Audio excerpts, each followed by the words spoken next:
Hi guys, today I'm going to show you how to easily install this wood effect paneling. It's really straightforward. I'm going to show you all the calculations and how to install and cut the wood. These are the tools that you're going to need.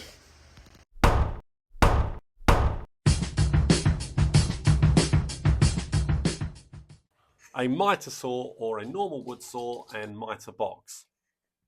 120 grit sandpaper. It's not only good for doing your nails but also good for sanding down walls. A level, but I must say if you're lucky enough to own a laser level, this saves you so much time and is so easy to use. I really advise this. If you're a keen DIYer, a laser level is definitely the way to go. Some decorator's caulk, a measuring tape, and we're not hammering any wood today. Instead, we're using grab adhesive to fix our mouldings. It's decorative moulding, and the choice of moulding is obviously up to you. There are plenty of choices to choose from. I've chosen a skinny pine type as the wall I'm decorating is fairly narrow and I don't want to shove wide beading into a narrow wall. It will just clutter it all up and make it look a bit too busy.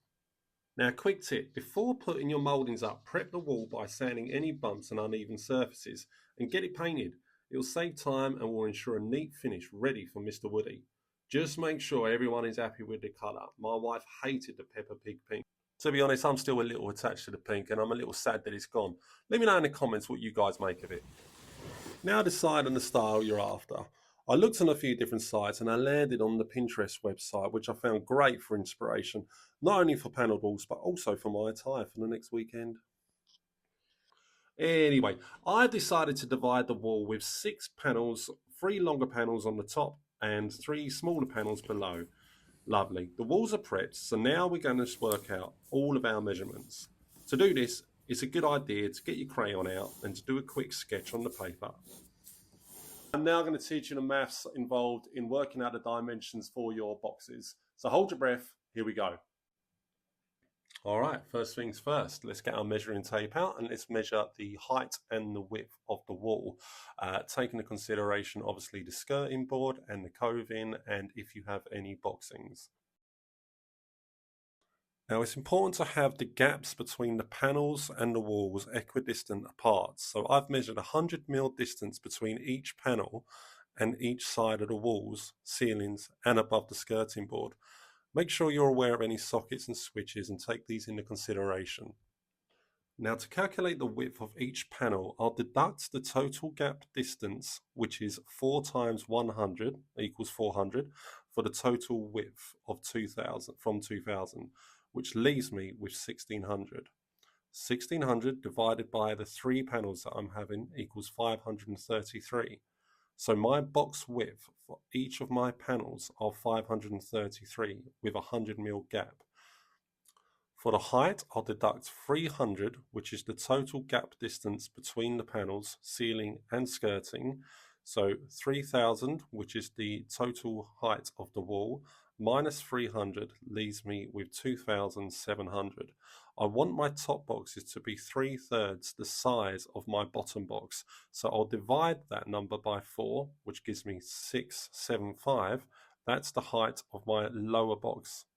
And then multiply this by 3, which gives me 2025.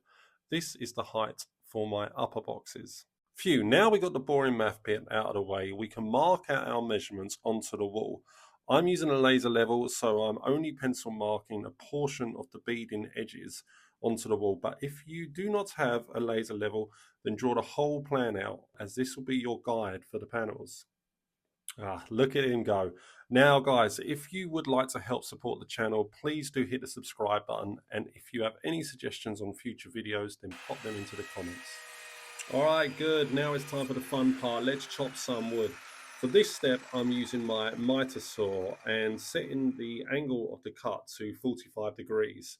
For my design, I've decided to have the thicker part of the moulding on the outside of the box. So I will cut my lengths with the thicker side being the longest part of the cut.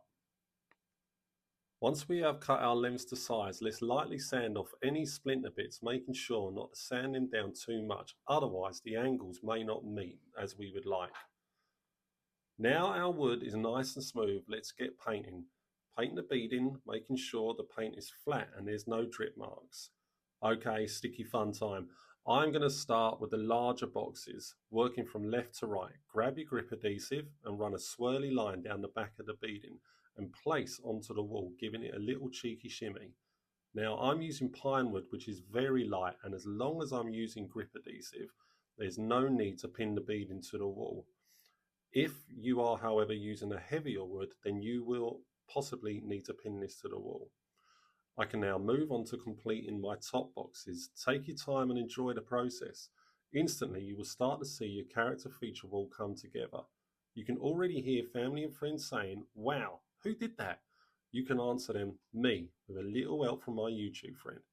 Anyway, little tip. Ensure to add adhesive to the mitered edges so when they meet, they fill any small gaps they may have. Just make sure to wipe these straight away before the adhesive starts to go tacky. Otherwise, you can end up with rough edges. And nobody likes rough edges. I'm now following the same process for the bottom boxes, and it's starting to look really good. I'm pretty certain even the missus is going to be happy with it. Let's finish this beauty off by decorating caulk all around the edges and to fill in any open knots. We only need to use a thin bead down each length, so try not to get carried away here. We want to keep these edges sharp. Once the caulk is dry, use a small paintbrush to paint the edges of the beading. Guys, I hope you've enjoyed this video. I've had a lot of fun recording it. Please do check out my other videos. The next video I'm doing will be how to install under-counter lights with a wireless switch. So be sure to click the bell icon and subscribe. Have a great day and make sure to get it done.